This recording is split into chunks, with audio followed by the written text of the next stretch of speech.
নমস্কার, কেমন আছো তোমরা সবাই? আশা করছি প্রত্যেকে খুব ভালো আছো আর সুস্থ আছো। আর আমি কিন্তু এই দুদিন ধরে কোনো রকম ভিডিও বানাইনি সারাদিনের সেরকম কোনো কিছু কাজ নেই, ছিল না তোমার সাথে শেয়ার করার, সেই জন্য। আর আজকে হচ্ছে নভেম্বরের 14 তারিখ, আর আজকে এখন বাজছে বিকেল 5:30। আমি আজকে একটা চিকেনের রেসিপি তোমাদের সাথে শেয়ার করব। তো এখানে আমি চিকেন কিনে এনেছি, আর এটা ভালো করে ধুয়ে রাখা আছে। তো চলো দেখতে থাকো আমার সাথে, মানে আমি করবো, তোমরা আমার সাথে থেকো। কিরকম লাগলো আজকের রেসিপি অবশ্যই আমাকে কমেন্টে জানিও।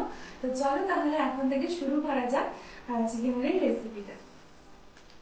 তো আমি এখন মাংস রান্না করার জন্য চিকেনটার প্রিপারেশনের জন্য যা যা লাগবে বা সেই সমস্ত কিছু আমি এবার কেটে নেব। তো চারপাশে প্রচুর কিছু জিনিসপত্র রয়েছে, তোমরা একটু অ্যাভয়েড করো, কারণ একটুখানি জায়গার মধ্যে আমাকে সবকিছুই রাখতে হয়। তো সেই জন্য চলো আমি এবার সব কাটাকুটিগুলো করে নিই, তোমার সাথে চটপট রেসিপিটা শেয়ার করি।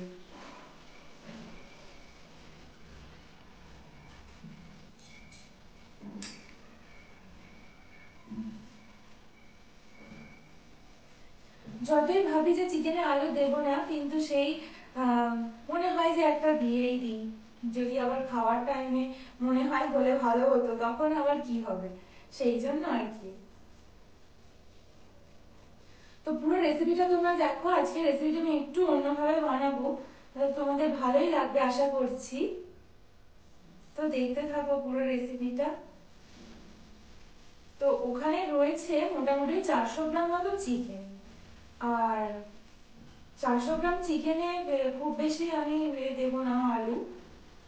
আলু 4 পিস মতো দেবো, কারণ আমি একটু আলুটাকে অ্যাভয়েড করে চলছি।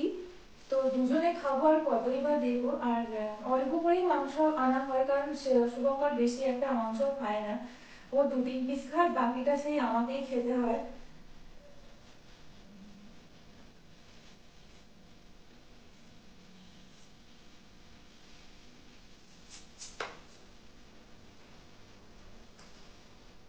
তো আমার এখানে সমস্ত কিছুই কাটা হয়ে গেছে, কিছুটা বাকি রয়েছে যেগুলো আমি এই আলু পেঁয়াজটা ভাজতে ভাজতে কেটে নেবো। তো তাড়াতাড়ি আমি একটু বসিয়ে দিতে চাইছি যাতে কমপ্লিট করে ফেলতে পারি।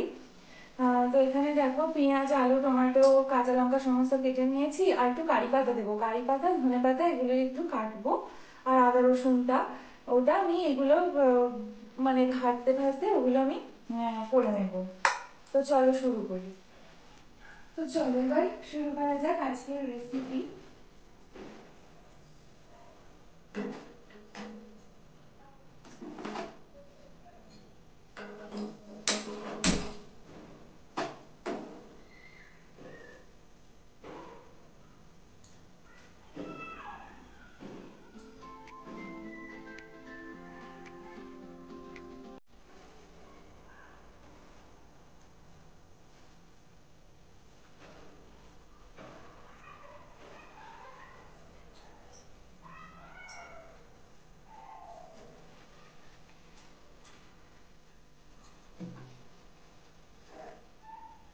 দেখো প্রথমে আমি এখানে আলুগুলো ফ্রাই করছি।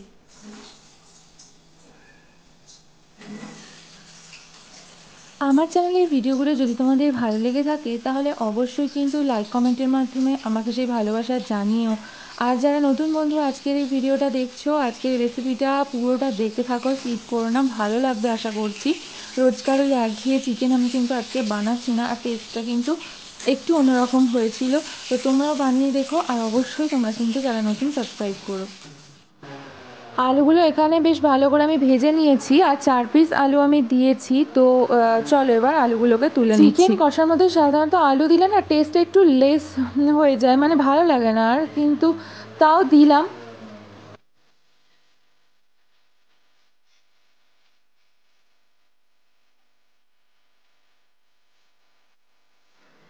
আর আলুগুলো ভেজে নেওয়ার পর আমি এখানে কী কী মশলা দিচ্ছি সেটা ভালো করে দেখে নাও। দিয়ে দিলাম এখানে 3টে মতো তেজপাতা, আর দিচ্ছি এখানে অল্প একটু দারুচিনি আর একটা স্টার অ্যানিস। তারপর দিয়ে দেবো কয়েকটি এলাচ। আমি এখানে লবঙ্গটা আর অ্যাড করিনি, তোমরা চাইলে করতেই পারো। আমি এখানে এলাচটা দিয়ে দিলাম। এবার ভালো করে গরম মশলা, এই যে গোটা গরম মশলাটা দিলাম।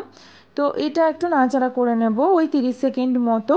তারপর এর মধ্যে আমি আরও একটু তেল অ্যাড করছি, যেহেতু একটু কম কম মনে হচ্ছিল সেই জন্য।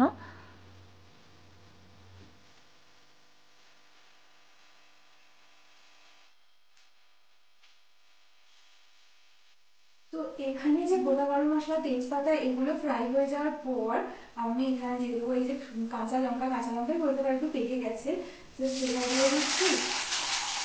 আর পেঁয়াজ কুচি দিয়ে দিলাম।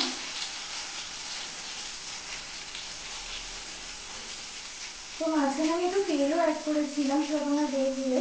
আর এখানে পেঁয়াজটাকে সুন্দর করে আমি ফ্রাই করে নেবো ব্রাউন করে।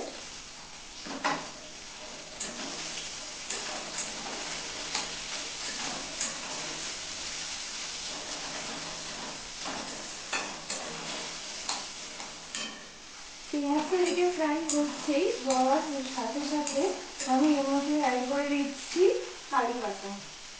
দেখো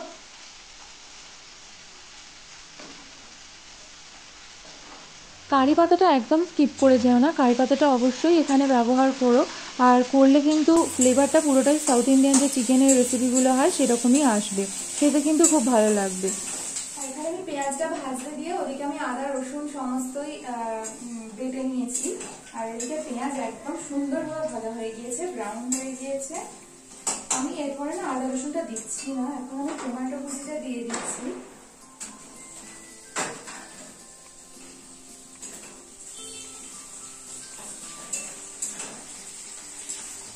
টমেটোটা ততক্ষণ ফ্রাই হতে থাকে।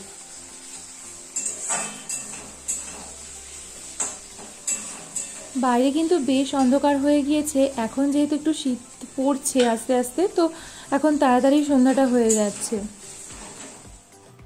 আর টমেটোটা দেখতেই পাচ্ছ ভীষণ সুন্দর হয়ে গলে গিয়েছে, ফ্রাইও হয়ে গিয়েছে। তো এরপর আমি আদা রসুন বাটাটা দিয়ে দিচ্ছি, আর তারপরে আদা রসুন দিয়ে এর সাথে ভালো করে আমি কষাতে থাকবো, মানে মশলাটা পুরোটাই ফ্রাই করে নেব।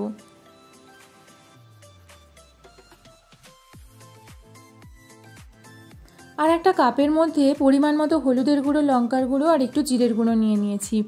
আমি আগে মাংস করলে মানে ওর মধ্যে কড়ার মধ্যেই দিয়ে দিতাম, কিন্তু এখন আমি এটা আমার শ্বশুরমশাইকে দেখেছি করতে, তো টেস্টটা কিন্তু একটু অন্যরকম আসে, বেশ ভালো লাগে। তো এটা আমি জল দিয়ে হালকা করে গুলিয়ে নিয়ে তারপর আমি ওর মধ্যে দিয়ে দেব। আমি দেখেছি মানে পুরো ডিফারেন্ট হয় টেস্টটা, তো তোমরাও কিন্তু করতে পারো। আর এই যে মশলাটা আমার ওদিকে কষানো হয়ে গিয়েছে, তো এরপর আমি এটা দিয়ে দিলাম।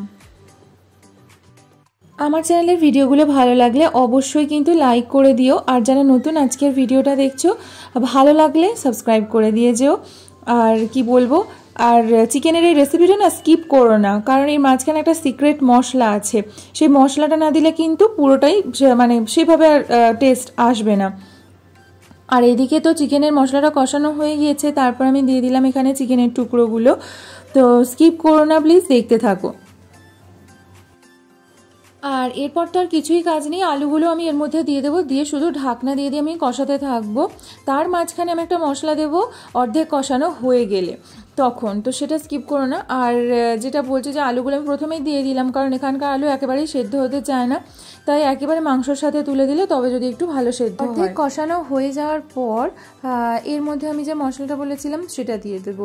তো এটা কি মশলা, সেটা হচ্ছে এর মধ্যে আমি দিয়েছি জয়িত্রী, জায়ফল, তারপরে এলাচ, দারুচিনি, জিরে, একটু অল্প মৌরি, ধনে, সমস্ত কিছু কিন্তু ভেজে ভালো করে ফ্রাই করা। আর হ্যাঁ, এর মধ্যে 5 ফোড়নও রয়েছে, আর এলাচটা অবশ্যই দিও।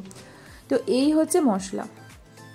এটা তুমি যে কোনো এরকম কারি যে করছো, ডিমের কারিও হতে পারে, সেটা পনিরেও তোমরা কিন্তু দিতে পারো। আর অল্প আমি এখানে একটু লবণ অ্যাড করলাম। তো চলো এবার সুন্দর করে আরও আমি কষিয়ে নিই। আর হ্যাঁ, আমি লাস্টে কিন্তু একটু ধনেপাতা অ্যাড করব, তোমরা চাইলে স্কিপও করতে পারো, তবে কারি পাতাটা স্কিপ করো না। কষানো হয়ে গিয়েছে, এরপর ধনেপাতাটা অ্যাড করে দেবো, তাহলে আমার আজকের রেসিপি কমপ্লিট। আর তোমরা অবশ্যই বাড়িতে ট্রাই করে দেখো, ভালো লাগবে টেস্টটা কিন্তু। তো চলো আজকে টাটা, সকলে মিলে ভালো থেকো, সুস্থ থেকো, সকলকে নিয়ে একদম। তো চলো আমি আবারও কোনো ভালো ভিডিও নিয়ে চলে আসবো খুব তাড়াতাড়ি।